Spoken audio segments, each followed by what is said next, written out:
Mbote bandeko, mbote bana Congo, mbote ba yindo nyonso, mbote ba mama, ba papa, bandeko na ngai nyonso, baleki pe na bayaya. Oyo bomesana kolanda biso na Congo Africa TV, chaîne na biso nyonso, oyo lobelaka culture, oyo lobelaka bobiso, chaîne ya Bwanya. Ya ye lelo po to solo la bouquet parce que to moni to umeli mo ba jour oyo to solo lité mais boye ba ke biso to yaka toujours pour na koloba et pour ko sala ba analyse na makambo yo ya Bwanya to ya kaka po to zo ba vite po to sala soki nini te pour la YouTube kaka te biso soki to ye po to sala ba analyse oyo to moni ke il faut to intervenir pour la ko éveiller bana ya Congo bana Vuluzi Kimbangu yango to yaka. Donc, na pesi bino mbote, bandeko na ngai nyonso, sika bozali, bo partager émission, et ozala ya mukulaite, bo partager ngo la bandeko nyonso, parce que lo pesa ka makasi ezali ke, komona pe ba émission bazo partager ngo, ke batu bazali kolanda yango, bandeko bazali kolanda yango, et ça rappelle bien, les baninga bazo tia ba commentaire, banini, et ça rappelle bien, parce que ezate ke biso to yaka po to leki mayele, non, to yaka wa pour na la partage parce que toza bana mboka moko bana ya Congo biso nyonso. Donc na pesi bino mbote bolanda émission ya lelo bandeko.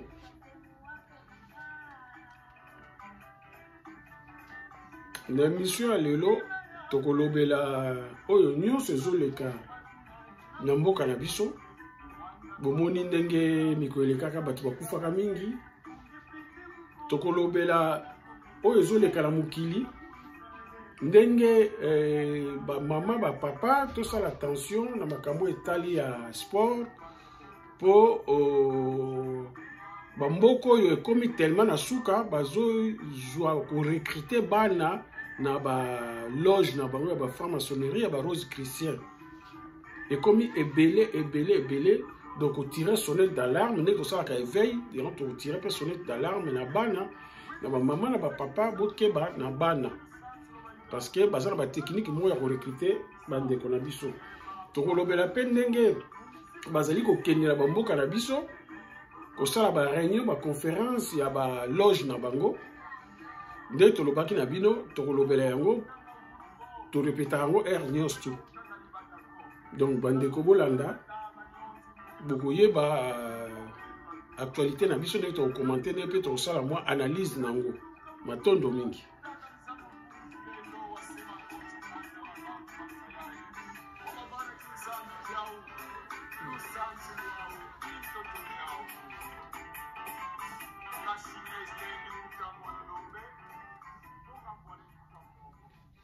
Mbote lisusu bandeko na ngai ndenge na lobaki bana ya Congo toye po tolobela oyo ezoleka na mboka na biso bandeko na ngai bozomona ndenge makambo ezokende bomoni ndenge pasi ekoti lisusu na Congo ndenge liwa ezali kokota makasi na Congo naza sir nalobelaki yango nalobelaki bino ke nabaki mbula oyo bokomona ke liwa pasi ekolika lisusu makasi. Parce que moi na Congo bana ya Congo balingi koyoka te bana ya Congo baza vraiment na bobungi ya makasi pe envoûtement ya makasi malgré auto zoloba malgré ne tozali ko ganga mais bana ya Congo bazali ko comprendre te. Ezala awa na ba diaspora bazali bandana oyo bazali na kati changement moko ezali te.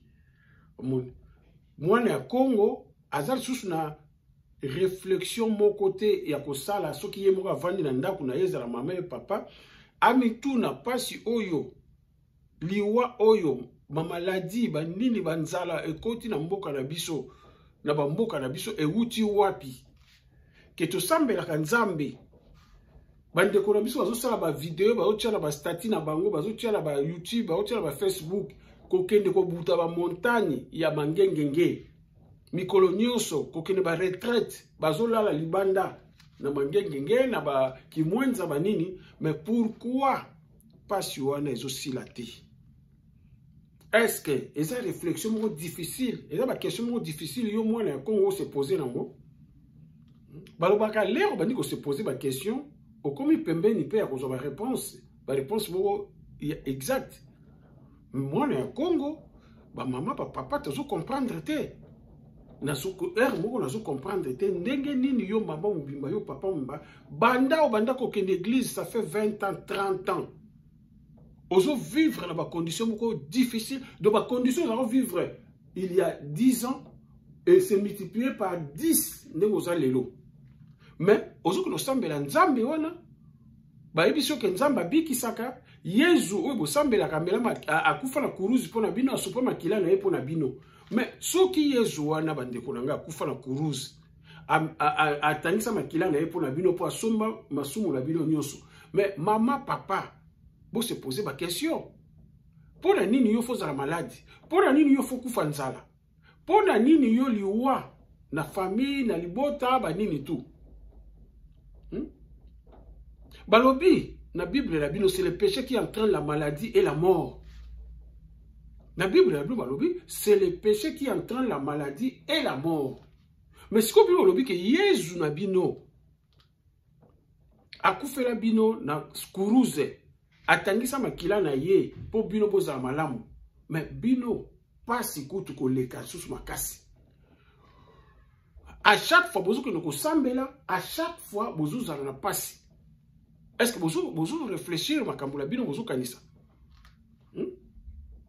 Mwana ya Congo, mama papa oyo azali na mayele na moya lelo ko tia makolo na ye na église wa chrétienne te, na église islamique te.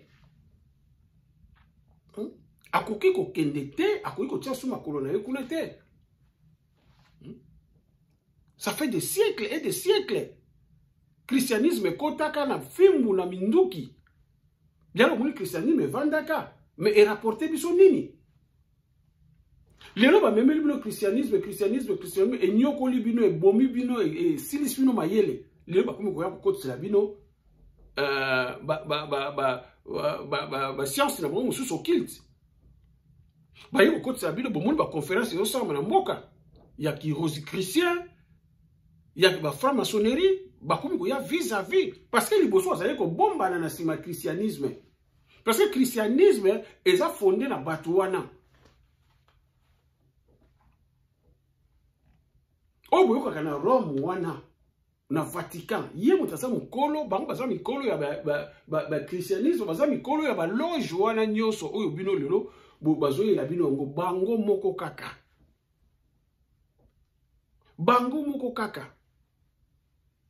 donc l'air yo kendaka ko sambela na christianisme oko sambela Yesu lero ko sambela Yahweh lero ko sambela Islam ozo sambela Nzambe na yote ozo sambela Nzambe mususu oyo yebite pe ayebi yote pe akipaka yote pa ko salela yote.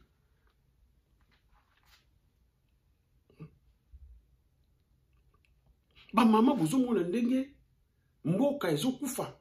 Bozo mona ndenge bana bazokufa batata bazokufa baleki bazokufa babilo ba mama ndenge bozokufa ndenge bazo massacrer na bana ya mike ya 2 ans bazo babomiye babomi famille mama bana na tata bozo mona yango mais bozo se poser ba question te toyebisa bino politique moko te ya Congo oyo ko rétablir ordre na mboka wana. Ezalité parce que ces gens baza bato baza vendus bateka milimo na bango bateka ba âme na bango donc baza sous na pouvoir ils sont dominés Parce que les bakoti qu'on a na ba loge on ba koti ba franc-maçonnerie ba rose croix bazala ba degré moko ya muke. Ils sont commandés. Donc na butu ba mi conjoint oyo bazo diriger bino na butu baza bana ya misala. Na butu bazaka bana ya misala. Ils sont commandés comme des boys. Ndenge yotinda ka mwana no musala. Ayo comme le lupangu ake no sombo biloko na wenze ndenge batinda ka ba kontina biso oyo Afrique wana. Bazaka na mot à dire te. Donc vous espérez et l'autre mon côté que ba président wana ba gouverneur ya Afrique que ba ko ça quelque chose pour na bino non. Ya vous mona malgré peuple azo souffrir malgré ba toazo kufa ba yebi yango ba vous mona yango mais ils n'ont pas le pouvoir de changer les choses parce que ce n'est pas eux les décideurs. Bon ba ça va décider te ba changer nini. Bozo kamwa batu to vanda kinaye asa fanda na quartier to souffrir ensemble asalaki boy bozo lo ba yango ba mama ba papa bozo ba biloko wana mais ndenge nini azutika biso na pasi ba nini tu ye ba to koli place moko to tangi place moko mais voilà parce que ye azali susu la bomoto te yesu ba longola eloko ya mawa o ezaka na kati na ye azal susu ya yote azal susu neti yo zalite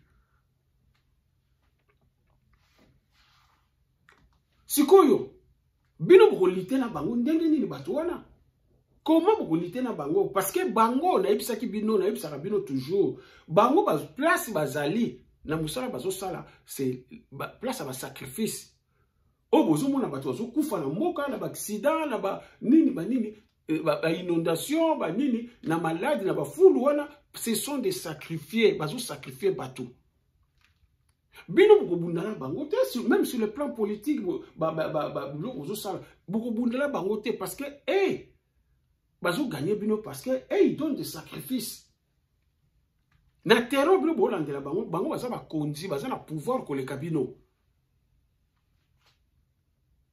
C'est ça le problème. Sali na biso bana ya Congo, sali na biso ba yindo ezali ke foto zonga na bonzambe o ya biso. Po bonzambe ya biso yango mutu ezali bonzambe ebandeli ya mokili. Oyo nzambe asaleli mokili atie yango ibiso bana ya liboso. Bonzambe na biso ezali makasi yango mutu ekoki kosala ke détruire ba puissance maléfique wana. Donc il faut toujours la bonzambe na biso pour tout détruire milimo ya mabe oyo bango baza nango oyo ezoboma oyo ezo sacrifier ba ndeko na biso. Bino okanisi oui on a des combattants na vous féliciter ba ndeko na ngai nyoso po ndenge na baka mwana ya Congo biso nyoso tozali ba combattant mwana ya Congo abotami lelo aza combattant. Pourquoi? Parce que Congo babanda kobundisa ngo depuis début ya 19e siècle. Babanda kobundisa Congo. Donc mwana nyoso azobota maza combattant biso nyoso. Donc faut bandeko yo biso tozolanda nzela wana eza malamu mingi. Mais il faut bato bazwa conscience que problème ya Congo ezali boso problème spirituel. Il faut tous se battre sur le plan spirituel aussi. Ça veut dire quoi? Ça veut dire faire appel à nos ancêtres, à notre spiritualité. C'est ça notre force. To pesa, to yamba, to kumbisa, to zonga na bobiso. Pour l'histoire, pour ba dominer biso boye, ba dominer ba koko na biso, ba baptiser bango. Les ba baptiser bango ba changer bango ba kombo ba nini tout na makila ya Yesu na bino wana ne bolobaka place ba dominaka bango yango wana. Le début c'est ça, na 1491 le 3 mai. Premier baptême ya roi na biso Nzinga Nkuvu, o ba pesa kombo ya Nzwa au premier. Pas une domination ya moyindo ebandela yango wana ya Congo ebandela place wana Mais aujourd'hui, on a compris. Biso, ba papa na biso, ba maman na biso, ba bima, ba zolo, ba yango. Lelo, biso beto bimi, to sa be veille pour faire des rappels. Ya makambwana. Tozo biso bino ke. Boz to longwana, bonzambe wana. Tozo la sabino, pas cause ya likambo.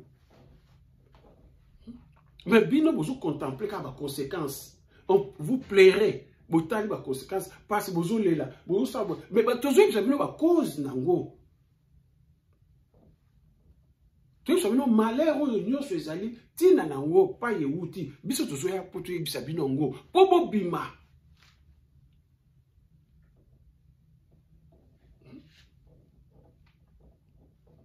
Voilà. Bango pe oyo bazoye la biso bongo bango pe bazal na bokoko na bango bazala culture na bango bazala ba doctrine na bango oyo ya bango doctrine moko te tolobaka eleki mosusu non. Mais bino oya bino bozu rejeter ngo bozu boaka yango vous continuez toujours à aller dans des églises botala ndenge bakwe ici biso bakoti tina d'église oyo ko za l'église na biso oyo ko sala ka pona bana ya Congo ba yindo bazala malamu ba mikoti sana kati kuna ba fabriquer l'église wana koma ba mindele ndombe ba koma ba complice ya souffrance ya moyindo lelo botala l'église wana. Est-ce que ça m'a malamu? Il y a toujours des scandales. Beaucoup de sites, il y a l'église, il y a un réveil, il y a un kimbangiste, beaucoup de scandales, les gens le kakuna. Beaucoup de problèmes, ils ont homosexualité, des problèmes, ils ont pédophilie, des problèmes, ils ont meurtre. Dans l'église,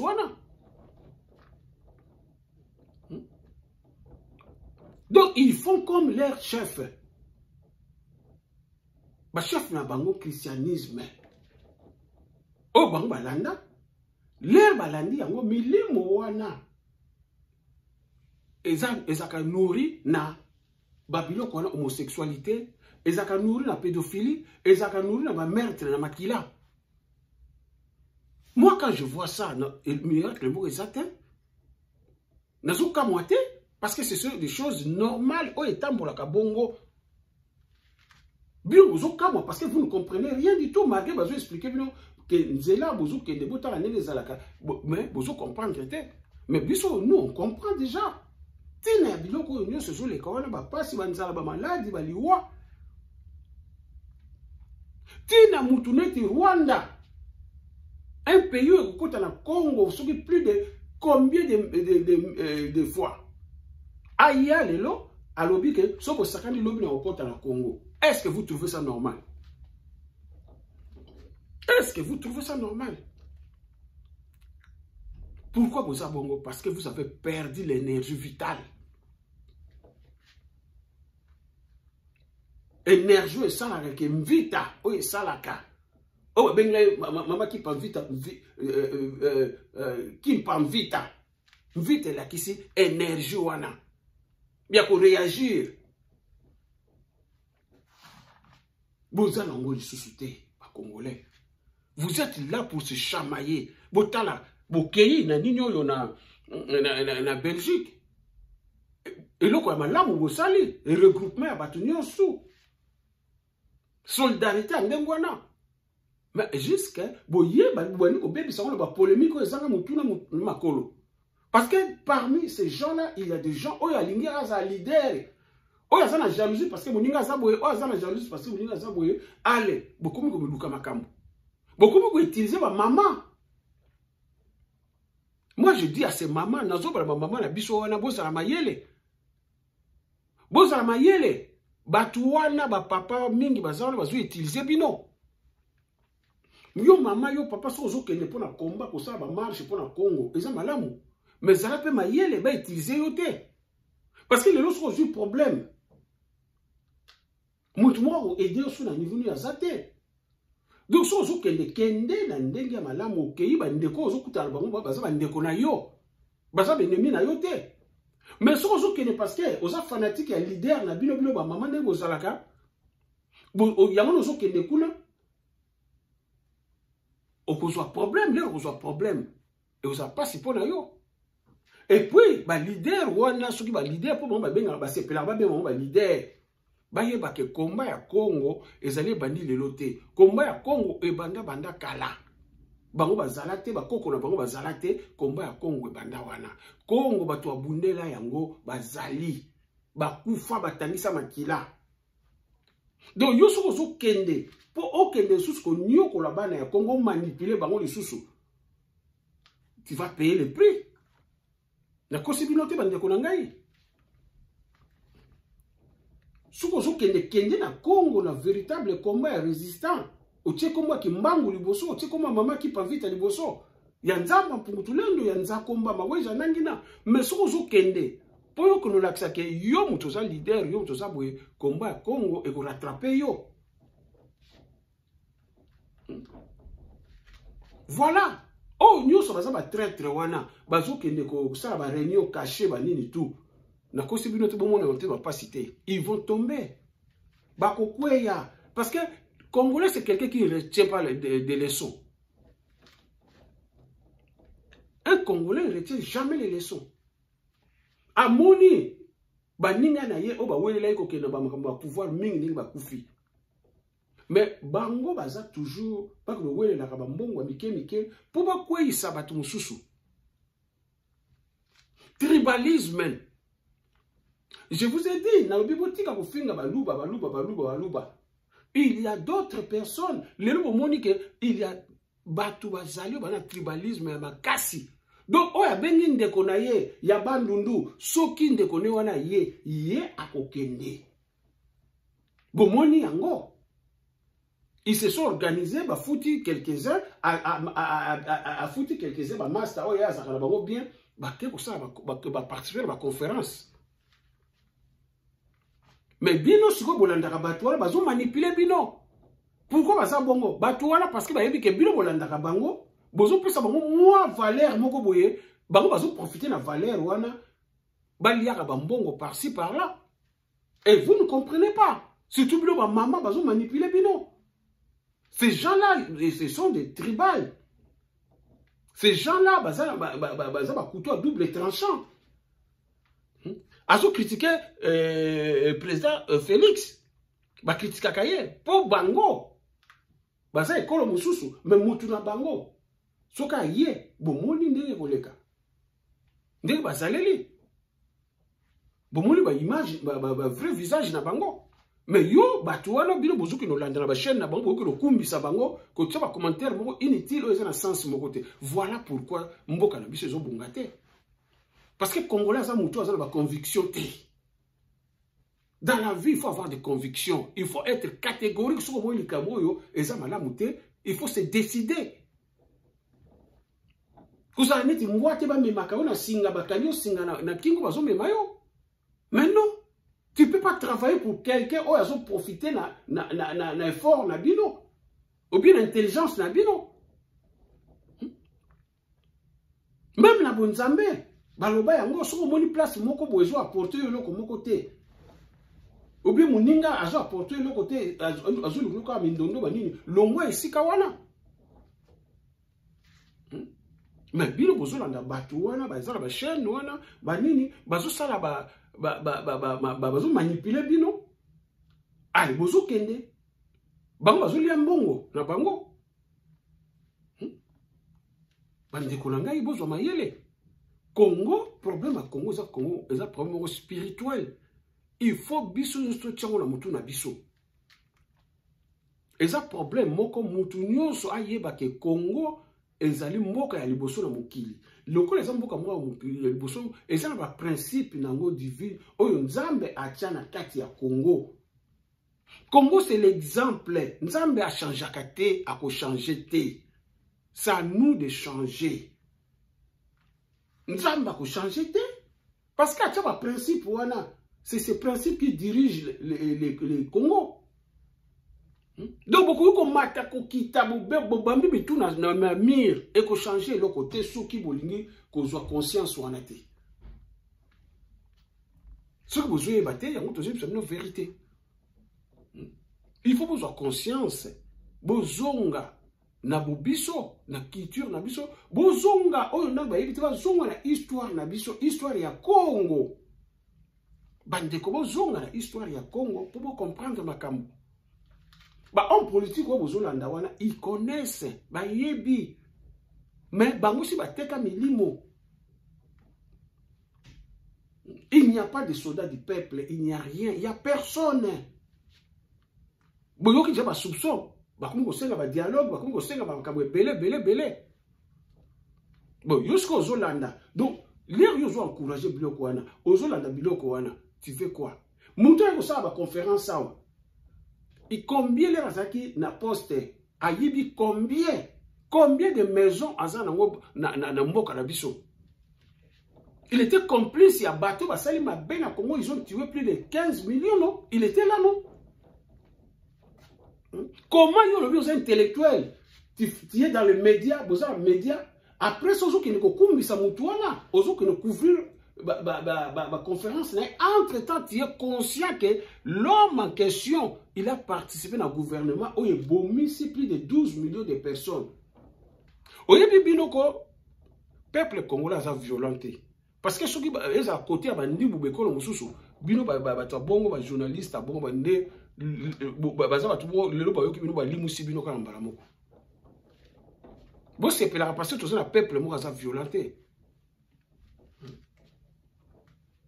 franchement comment yo le kakana télé chaque soir tu fais des émissions aux critiquer ah ba bomi ba congolais ah ba sali boy mais tu es le premier qui ne couvrir l'événement ya bongo ya muto yo il a participé au massacre du peuple congolais il a volé il a plus de 300 maisons na Congo wana oh batu ba kufi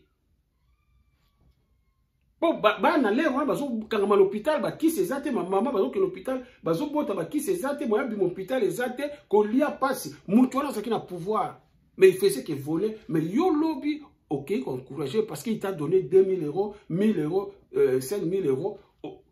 Mais c'est grave ba congolais c'est grave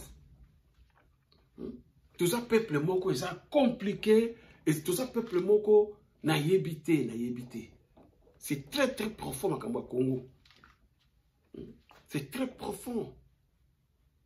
Il y a un maman nangai, un papa nangai.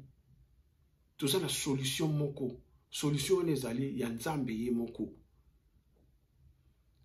Tout zong la bon Nzambe na biso po batuano ba osala bon ils seront éliminés. Ils seront détruits. Bakozala détruit. Parce que quand toi tu vas prendre cet argent, bozo que no kuta na bato ba pesa bino mbongo ne za makila. Mutu wana batu wana bazo wana mbongo wana bazo sala eza ya makila. Ya bande kono ba kufaki, ya ba kongolo ba kufaki. Yozo que ne kozo mbongo wana. Qu'est-ce que tu vas dire? Tu travailles parce que ta chaîne c'est une chaîne commerciale. Yazo que ne bongo. Et vous changez ni na vie, 1000 euros, 2000 euros, yozuana. Mais vous changez quelque chose parce que aux olia na makile bande konayo. Voilà. Donc arrêtez de critiquer les gens. Bino plus bozolanda bango na ba chaîne wana vraiment na comprendre kate ba maman ba tata na ngai. Pourquoi vous pouvez pas réfléchir boycotter ces chaînes? Pour la nuit bo sala ngote.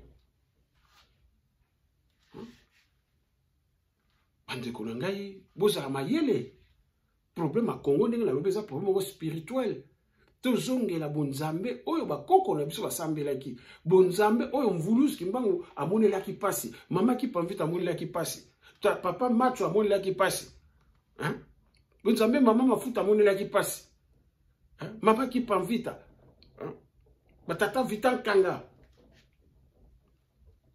bakoko na biso esi babunda etumba oyo bangonde bakolongisa biso na etumba oyo mvuluzi kimbanga loba yango makambo ekoleka te ekokisama beglize ba pesi bakombo ya kimbangu beglize wana bazo favoriser destruction ya Congo botala bapona soit disant mutu na bango même pas 3 mois mutu wana scandale ine bimi vol ya mbongo ayibi mbongo Mais maintenant, Pouyaki, candidature, boye bien, on tourne tous en cimetière. Comment se fait-il, yo, tata, banana, yo, bazo bomabango, na batu baro bomabango, toi, tu es content, aux recevoir batouana, aux arcabines batouana. Atakutu, balobi que, na yebite peut-être nzamba, comment vous fonctionnez, n'est-ce pas, sous-so? Na yebite soki nzamba, koui kondi mabiloko wana. Na yebite. Non, tout ça, ça montre que ceux qui ont ça la mabe, même bombani ndengenini, ekobima, tout ça, ça montre, et la qui que bon la misu, bande kolongai, bon la misu, bon la passe ya Congo, pas ezo uta, ba complice ya Congo, ba bomi ya Congo. Y'a besoin mon biloko wana. Mais quitte à vous aussi, les peuples, de tirer les conclusions. L'église, voilà, boki mayango. Boki trasko sambe la kunate. Parce que vous me la bloquez à malheur. Vous n'allez jamais à bonheur, vous n'allez jamais tranquille dans l'église, voilà. Donc voilà, bande konangaye. Vous allez mayele na makambo toujours sala na nini.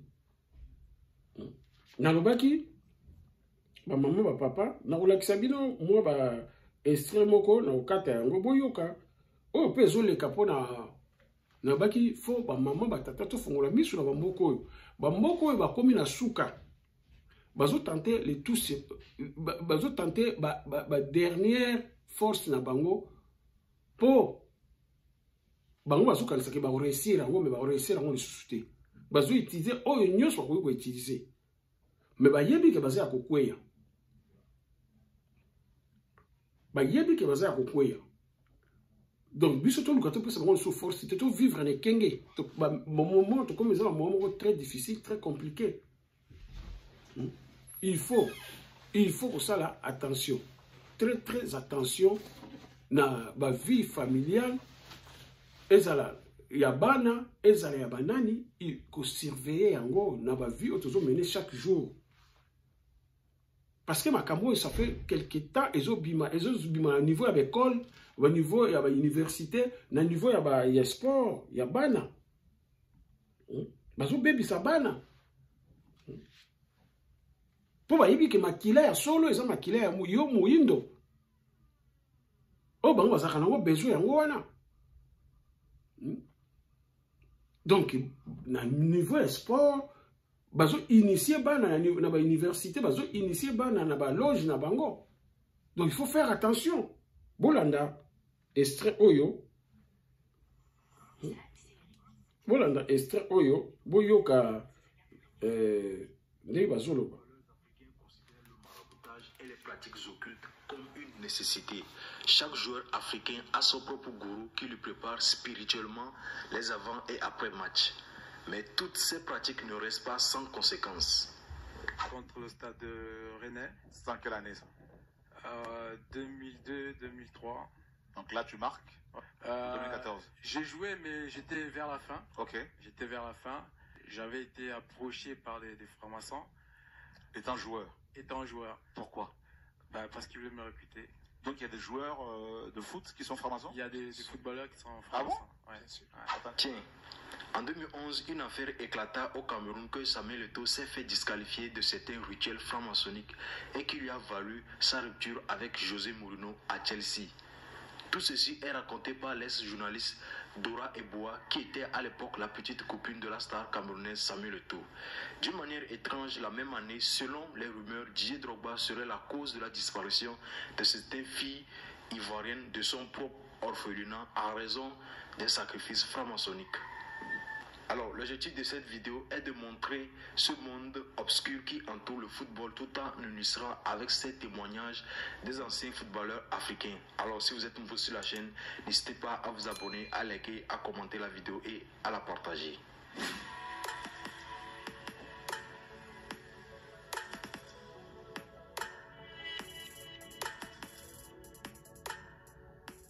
Bolanda, nazo poussana. Quelle que soit l'équipe nationale ou club, foi ou les besoins du foot étaient dans la franc-maçonnerie.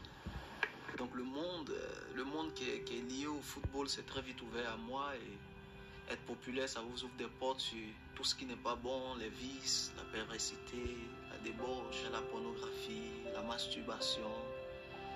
Et à un moment donné, je me suis senti esclave de ces choses. J'avais bâti ma vie sur le foot, et ma personnalité était fondée sur le foot. Mon identité, c'était le foot. Ma situation s'empirait et j'ai été escroqué dans le monde occulte de près de 200 000 euros en moins de 2 ans. Donc en plus des problèmes que j'avais avant, voilà, c'est ajouté ces problèmes financiers, et puis j'avais plus de repères. Je commençais à être dépressif, j'ai même eu des pensées de suicide, jusqu'au jour où dans le monde occulte, on m'a demandé de sacrifier mon fils. Et bien là, il y a une force en moi je ne pouvais pas l'expliquer en ce moment-là, qui m'a mené à dire non, stop, c'en est trop. Le diable donne gratuitement la gloire et la richesse à quelques-uns juste pour faire rêver à travers le monde des millions de jeunes à laisser le service de Dieu et pour être comme leur idole. Boyoki bino mo bandeko, eza mulayi, mais na tieli bino kaka extrait ya mukuse. Pourquoi? Parce que depuis quelque temps, bazo visé mingi les enfants africains. Parce que les footballeurs africains, comme ils belé, les pays occidentaux, les centres de formation dans les pays africains pour encadrer na foot, na sport. Si vous avez un bango, le ba memi awa so ba mona mwana ana azo promettre ba memi awa le ba memi ba kotiomba mona initiation ya ba loge ya ba science occulte na bango ba loge ba masonique et Rose Croix ya ba nini ba kotso na kati kuna boyoki muna muke ba bandelo biboso muke comme soit disant kuna bolingo ezali ya kosalisa batu nde bozo mona ba OMG mingi salaka. Après ça, on commence à stade mobando, c'est un sacrifice humain. Donc, makila ya batu.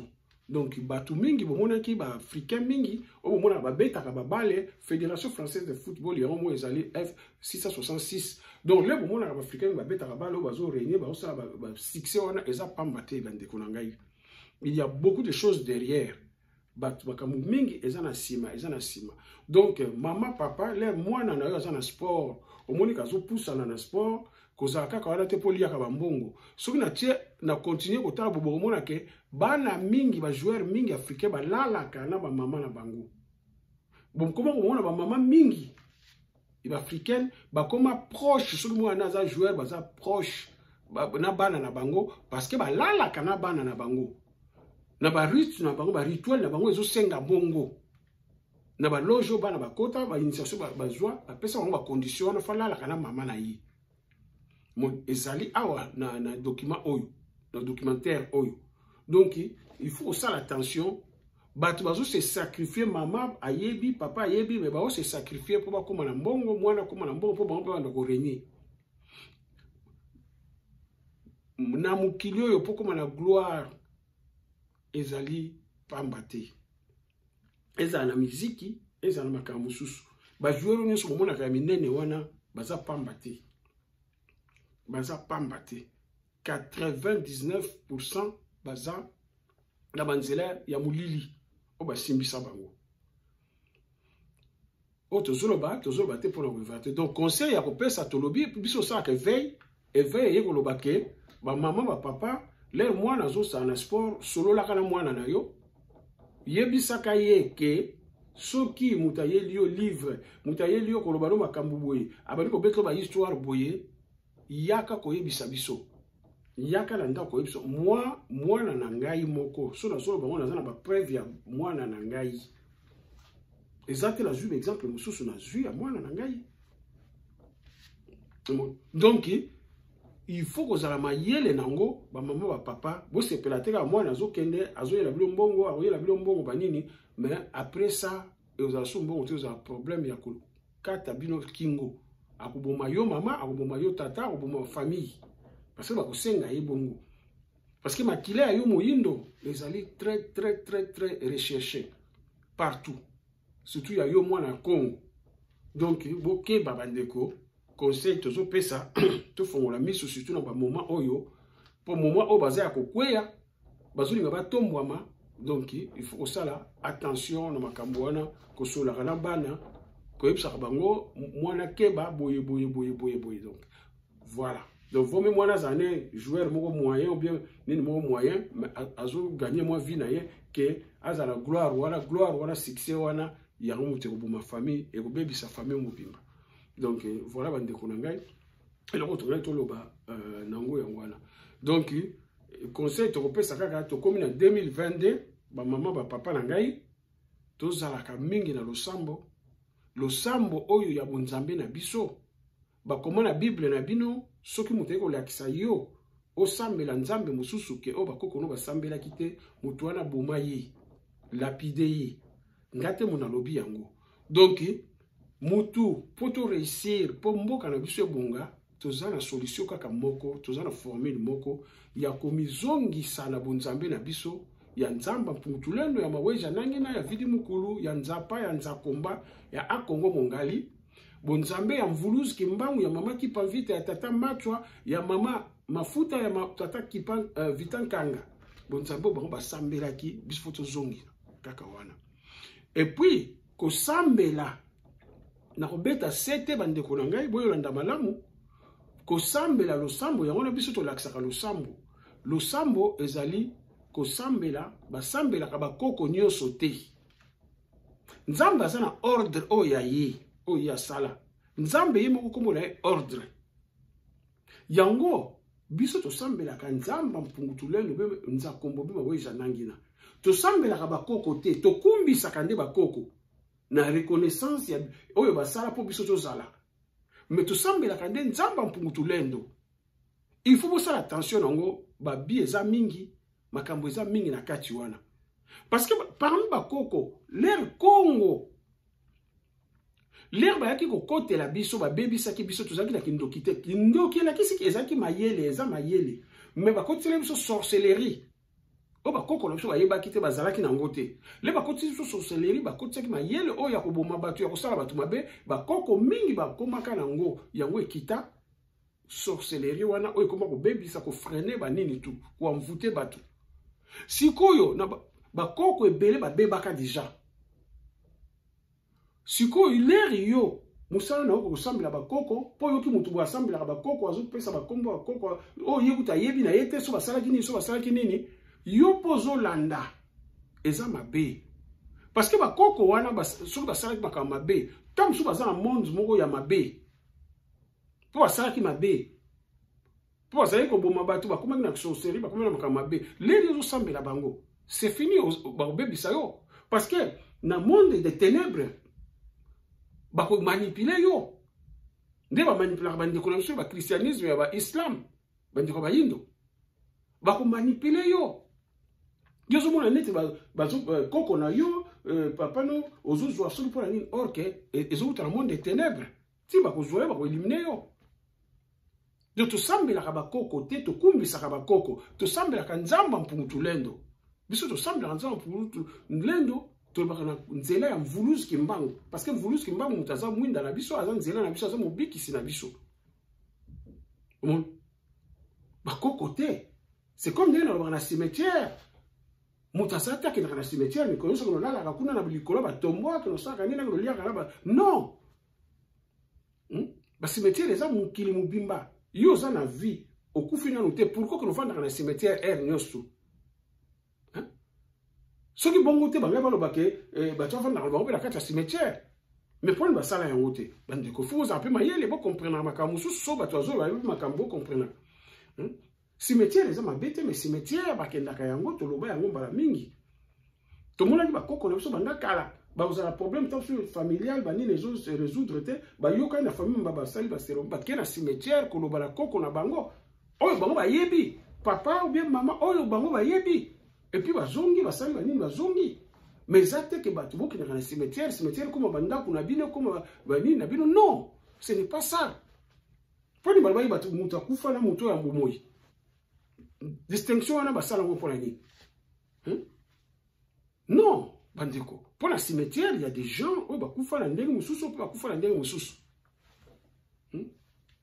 Donc, il faut l'air, bozo comme un cambou, vous avez un discernement moroboye, vous avez une intelligence moroboye. Il y a un éveil, c'est pas parce que pour critiquer, non, pour vous avez vous boigner, vous mayele, vous commettre berrer, vous sous-souter, oh oui, vous commettre. Mutazana, unguyanyo, c'est un nzambe, mpungutulendo, tata mokeliye moko. Lelo tata mokeli, ogosenga pai na ye nyonso. Soki lelo, alingi umona koko na yo, ye mutakosala nyonso tu. Mais kokende pa ya batite ba yebisa ok, nakobenga koko na yo aya. Mais de quel droit? Balba boy spirituel mutu et memaka physique na matériel. Parce que force spirituelle, force matérielle ou physique devant spirituelle, force spirituelle et disparaître. Et ça c'est la force. Donc yo, oza na musoni boye, ozo commandé, olobi ke na yaka ngala sa cérémonie na obenga koko na yo, na obenga papa na yo. Ça ekomi, wone komi isusu bonzambe te. Soki mutalobi na yo bongo yeba yango eza so bonzambe te. Bonzambe zaka bongo te. Bakoko na biso banini jour bakoya ko visiter jour ensemble yo koyeba na yo kutute. Bango nde bakolinga. Mvulus kimbango mama qui panvita bakoko bango nde bakolinga. So bazana besoin visiter yo. Ezati ke yo benga bango. Mais non, yo nde commandé bango. Non. On est comme la science, oyo bato bazokota, bozo commander l'esprit parce que l'esprit on les esprit oyo bakanga yango la monde des ténèbres, ba comment ko utiliser pour rendre service. L'air mutakoti kuna ko luka mbongo ko luka nini na ba maison na le bien ba pa banganga, l'esprit la muteko yamba ba obenga esprit ba rotindo l'esprit wana po e ko sala ba e ko jouer ba rôle nango. Mais la bonne zambe za ka bongo te bandeko fubu zula ngoma yele. Notako sabino te. De bosambela ka bakoko, bokumbisa ka bakoko nde kusambela nzamba mpungutulendo. Tosambela ka nzamba mpungutulendo, tukumbisa ka nde bakoko. Faut bosala la part des choses. Parce que ba catastrophe mingi zoya na pa ya batu, po batu bazo mélanger biloko wana bazo kutala ba phénomène moko bizarre o ba mo bazo yeba te. Donc bandeko voilà likambo tonga toloba. Donc tozala na kimia, makambo tozomona ya Congo ezala maboko ba koko na biso. Congo ezali mboko ya bonzambe aussi balobela mvulus kimbangu eza tika ba formule nyonso. Biso nde tozonga na formule wana. Biso nde to s'adapter na ba formule wana pour to réussir. Congo ko bika kaka na bonzambe na biso. Eko bika na makambo mususu te na politique te na eloko moko te. Boko ko matali kolo bokiti na se eloko moko te. 2022 oyo eza année cruciale. Eza année oyo makambu mingi kokokisama, makambu mingi osala mape kokokisama. Ezape ane oyo makambu mingi komonana. Donc, yo mwana ya Congo zala pre na nyonso. Zala na losambo, zala na kimia, envers yo mokona, envers bandeko. Donc, conseil toki kopesa yango wana bandeko na ngai. Boyebi oyo eza chaîne na biso, Congo Africa TV. Numéro na biso chaîne ezaka 07 52 17 52 02. Bo partager bato ba s'abonner na chaîne na biso. Bo partager pe émission po o eza be émission to saka éveil. Toza na besoin te to ya ko pesa mate ya te awa. Mais ba mate ezali, mais to pesa ngo awa te. Awa to ya ko saka éveil ya actualité ya makambo to zomona na actualité ya mboka na biso. Donc, bon partager pour la musape bandeko na biso ba yeba ke le biko na biso ezali kaka na bonzambe na biso. Ezali pa mususu te, ezali na politique te, ezali eloko moko te. Soki to zongeli bonzambe na biso te e oza mobulu. Donc yo mama yo papa zala vraiment côté wana pona bana na yo, pona lobiko bana na yo, zala na lolenge ya koboko la bango, ya kozana bango. Kolela, ego changer le côté. Ego changer nango eloko mo côté ba maman nanga ba papa nanga. Kolela, ego changer nango eloko mo côté. Donc tous armayeli, to keba na bateau nyonso wazo comme vendeur de rêve bokeba na bato wana nyonso oyo bazoyela bino banini boyoki déjà bazolia bato bambongo banini na kini boyoki yango donc bozala mayele mwana Kongo ozala bonzambe na kati na yo ozala bonzambe na kati na yo kita yo moko mizongisa na ba principe ya bonzambe okozala malamu ozala na kimia ovivre na kimia ozala malamu tika kolanda bato bazoya kotekela bino barêve ya lokuta bazomema bino banzela oyo ezobebisa bino mpe ekobebisa bino na nsima epuis tozonga na bonzambe na biso mpona kobikisa Kongo balobi